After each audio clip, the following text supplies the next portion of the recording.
Minister గారు.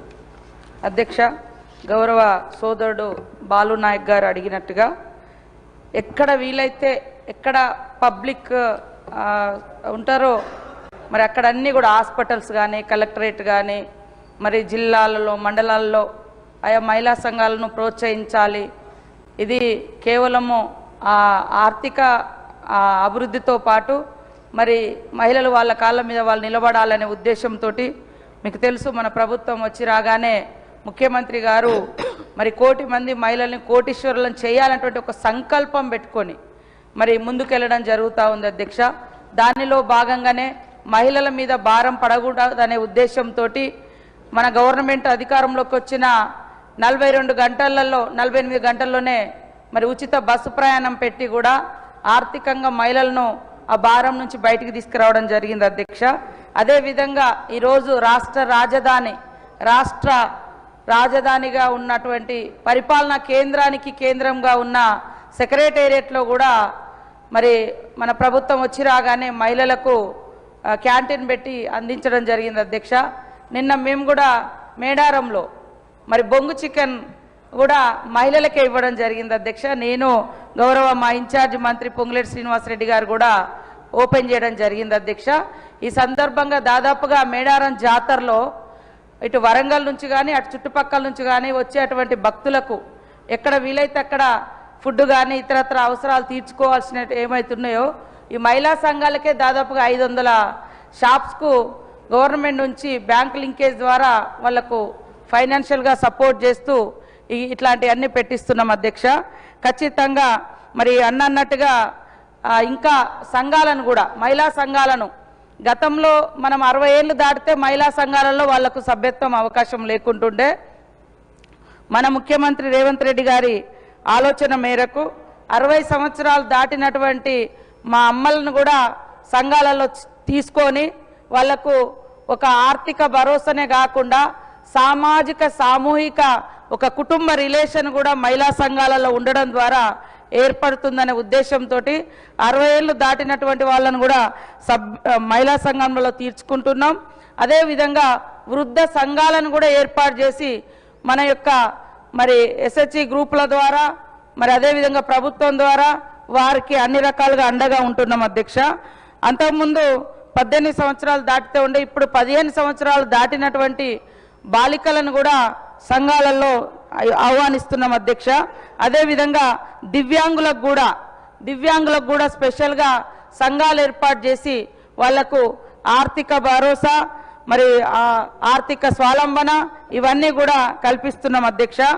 ఇవాళ ఇందిరా క్యాంటీన్ల యొక్క ముఖ్య ఉద్దేశము ఒక దిక్కు మరి మహిళలు చేతి వంట అమ్మ చేతి వంటలాగా ఖచ్చితంగా ఉంటుంది, రుచికరంగా ఉంటుంది, ఆత్మీయత ప్రేమ ఉంటుంది. కాబట్టి అందరూ మహిళలే మరి క్యాంటీన్స్ నడిపిస్తూ తక్కువ రేట్లలో అదేవిధంగా మంచి ఆత్మీయతను అభిమానాన్ని పంచి అమ్మ చేతి వంటను తినిపించడం జరుగుతుంది అధ్యక్ష.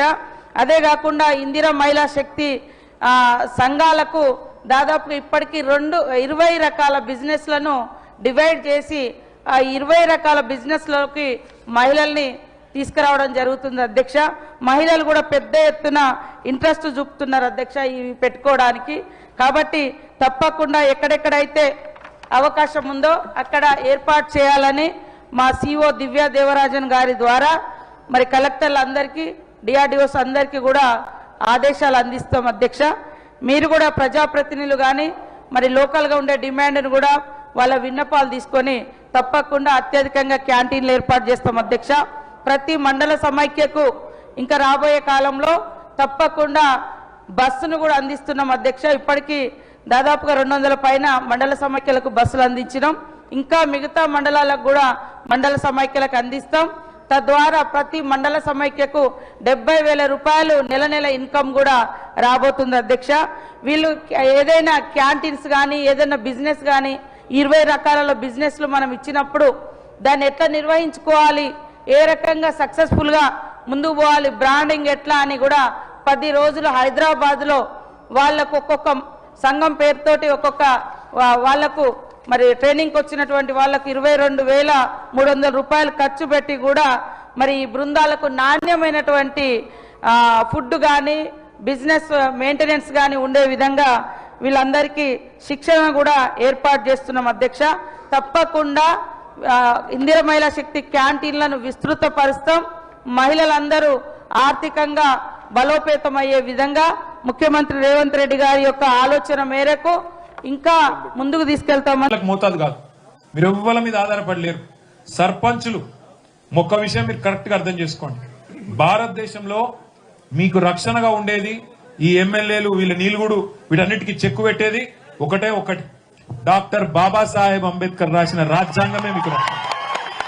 మీరెవ్వనికి మోతాదు కాదు, మీరెవ్వనికి మోతాదు కాదు. ఎందుకంటే రాజ్యాంగం ప్రకారం మనకు 5 రకాల ప్రభుత్వాలు ఉన్నాయి భారతదేశంలో. పైన ఢిల్లీలో కేంద్ర ప్రభుత్వం ఉన్నది, ప్రధానమంత్రి, ఎంపీలు, అది కేంద్ర ప్రభుత్వం. రాష్ట్రంలో రాష్ట్ర ప్రభుత్వం ఉంటుంది, ఎమ్మెల్యేలు, ఎమ్మెల్సీలు, ముఖ్యమంత్రి, మంత్రులు అక్కడ ఉంటది. కొద్దిగా కిందికి వస్తే జిల్లాలో జిల్లా పరిషత్ ఉంటుంది, జెడ్పీటీసీలు, జిల్లా పరిషత్తు అక్కడ ఉంటది. ఇంకొద్దిగా కిందికి వస్తే మండల పరిషత్తులు, మున్సిపాలిటీలు ఉంటాయి, అక్కడ వాళ్ళు ఉంటారు. ఇంకా కొద్దిగా కిందికి వస్తే మనకు గ్రామ పంచాయతీలు. రాష్ట్రానికి ముఖ్యమంత్రి ఎట్లనో గ్రామానికి సర్పంచ్ గారు కూడా గట్లే.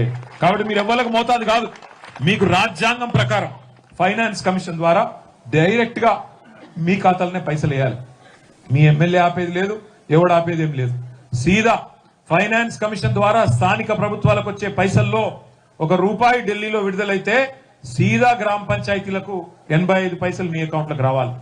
10 పైసలు మండల పరిషత్ అకౌంట్లకు పోతాయి, 5 పైసలు మరి జిల్లా పరిషత్ అకౌంట్లకు పోతాయి. ఇక్కడ విషయం ఏంటి అంటే జిల్లా పరిషత్తు, మండల పరిషత్తు, గ్రామ పంచాయతీ ఇవన్నీ కూడా స్థానిక ప్రభుత్వాలు, గ్రామాలను బాగు చేసే ప్రభుత్వాలు. ఒకరితోనొకరు కలిసి నడవాలన్న ఉద్దేశంతో ఈ 5 అంచెల ప్రభుత్వాన్ని పెట్టినారు. అందులో చాలా చోట్ల నేను ఒకటి చూస్తూ ఉంటా. నేను పంచాయతీరాజ్ మంత్రిగా కూడా కొంతకాలం పనిచేసిన ఒకటి చూస్తూ ఉంటాను నేను. ఇప్పుడు ఇది అయిపోగానే రేపు ఎంపీటీసీ ఎలక్షన్లు వస్తాయి. ఎంపీటీసీ ఎలక్షన్లో మన సోదరుడు ఎవడెవడు గెలుస్తాడు. గెలవగానే ఎంపీటీసీ గారు ఏమంటారు, అరే సర్పంచ్ ఒక ఊర్లో గెలిచిండు, నేనేమో 3 ఊర్ల మధ్యలో గెలిచిన, నేను పెద్దోడిని, నాకు గ్రామ పంచాయతీలో కురిసేయారా, నాకు ఇది ఎక్కడ లెక్క అంటాడు. ఇది ఒక విషయం మీరు అర్థం చేసుకోవాలి. అసలు సర్పంచ్ పని ఏంది గ్రామ పంచాయతీలో, అట్లాగే ఎంపీటీసీ గారి పని ఏందో మీరు అర్థం చేసుకోవాలి. ఇప్పుడే నేను మీకు చెప్పిన ₹1 ఫైనాన్స్ కమిషన్ డబ్బులు వస్తే 85 పైసలు గ్రామ పంచాయతీకి, 10 పైసలు మండల పరిషత్కు, 5 పైసలు జిల్లా పరిషత్కు పోతాయి. మరి ఆ పైసలు కూడా ఖర్చు ఎక్కడ పెడతాం, మళ్ళీ గ్రామాలలోనే పెట్టాలి. అందుకే మనకు అదొకటి అడ్వర్టైజ్మెంట్ వస్తుంది చూడు, ఏమని, భగవంతునికి భక్తునికి అనుసంధానం ఏమిటిది. అంబికా వన్కి నేను ఎంత మార్కెటింగ్ చేస్తున్నా అంటే ఆయన నాకేమైనా కొన్ని పైసలు కూడా ఇవ్వాలి, గంత మార్కెటింగ్ చేస్తున్నాను. గట్లాగే అనుసంధానం ఏదైతే ఉన్నదో గ్రామానికి, మండలానికి అనుసంధానం ఎవరు అంటే ఎంపీటీసీ గారు. ఎంపీటీసీ గారి పని గ్రామ పంచాయతీల కృషి కోసం కొట్లాడు కాదు. మండలంలో వచ్చే 10 పైసలలో కొన్ని పట్టుకురావాలి మా ఊరికి, పట్టుకొచ్చి గ్రామ పంచాయతీ ఎక్కడ ఖర్చు పెడుతుంది, నేను దానికి ఎట్లా తోడేయాలి అనే ప్రయత్నం చేయాలి. అట్లాగే సేమ్ జిల్లా పరిషత్లో, జిల్లా పరిషత్ కూడా ఒక 5 పైసలు వస్తాయి కదా ఢిల్లీకి వెళ్ళి ఫైనాన్స్ కమిషన్ ద్వారా, ఆ పైసలను మండలానికి తెచ్చే బాధ్యత, మండల పరిషత్ అధ్యక్షులతో కొట్లాడకుండా మండలానికి తెచ్చే బాధ్యత అనుసంధానకర్త ఎవరు, జెడ్పీటీసీ గారు. గట్ల ఎవరి పాత్ర వాళ్ళు అర్థం చేసుకుంటే ఈ కుర్చీలో లొల్లి ఉండదు. ఇక లేకపోతే సర్పంచ్ గారికి వచ్చే 5 ఏళ్ళు ఇదే లొల్లి ఉంటుంది. ఒకటి మాత్రం పక్కా అమ్మ, సర్పంచ్లందరినీ నేను చెప్తా ఉన్నా, ఈ 3 ఏళ్ళు, ఎందుకంటే కాంగ్రెస్ ప్రభుత్వం ఉన్నంతకాలం ఏమి జరగదు. ఎక్కడ కాంగ్రెస్ ఉంటుందో అక్కడ ప్రోగ్రెస్ ఉండదు. మీరు చాలా హామీలు ఇచ్చి ఉంటారు, నాకు తెలుసు. ఇది చేస్తాం, అది చేస్తాం అని ఇచ్చింటారు, కానీ కాంగ్రెస్ వాళ్ళు ఏం చేయరు. వాళ్ళు తినేదానికే సరిపోతలేదు. మీకేమిస్తారు, వాళ్ళు ఏమి ఇయ్యరు. మీరు ఒకటే గుర్తుపెట్టుకోండి, 2 ఏళ్ళ వీళ్ళ కథ. ఆ తర్వాత నెక్స్ట్ 2.5 years మళ్ళా మనమే వస్తాం. అప్పుడు మీరు ఇచ్చిన ప్రతి హామీ నెరవేర్చే బాధ్యత మాది. ఎందుకంటే కేసీఆర్ గారికి తెలుసు, మహాత్మా గాంధీ చెప్పినట్టు పల్లెలే పట్టుగొమ్మలు అనే మాట అయితే చెప్పిండో దాన్ని బలంగా నమ్మిన నాయకుడు కేసీఆర్ గారు. అందుకే మళ్ళీ తిరిగి కేసీఆర్ ప్రభుత్వం వస్తేనే పల్లెలు మళ్ళీ పచ్చబడతాయి, పల్లెల్లో మళ్ళీ లక్ష్మీ కళ వస్తుంది. ఈ దరిద్రులు ఉన్నంతకాలం ఏం జరగదు. ఎందుకంటే వాళ్ళు ఇయ్యరు, వాళ్ళకు దోసుకునేందుకు సరిపోతలేదు. ఇప్పుడే ఆర్ఎస్ ప్రవీణ్ గారు ఒక విషయం చెప్పిండు మీకు, ఒక్కసారి ఆ విషయం కూడా నేను మీకు చెప్పాలా. హైదరాబాద్ చుట్టూ ఇలా భూములు బంగారం అయినాయి. ఒక్కొక్క ఎకరం ఇలా 150 కోట్లు, 100 కోట్లు ఆ స్థాయిలో ఇలా భూముల ధరలు పెరిగిపోయినాయి. అందుకే ఆ భూముల మీద కన్నుపడ్డది రేవంత్ రెడ్డి. కన్నుపడి, ఎందుకంటే ఆయన ఇదివరకు రియల్ ఎస్టేట్ దందా చేస్తాడు కాబట్టి కన్నుపడి ఎట్లనన్నా ప్రభుత్వ భూములు కొల్లగొట్టాలా, మనోళ్ళకి ఇచ్చుకోవాలని చెప్పి ఆయన ఆలోచన చేసి 9,300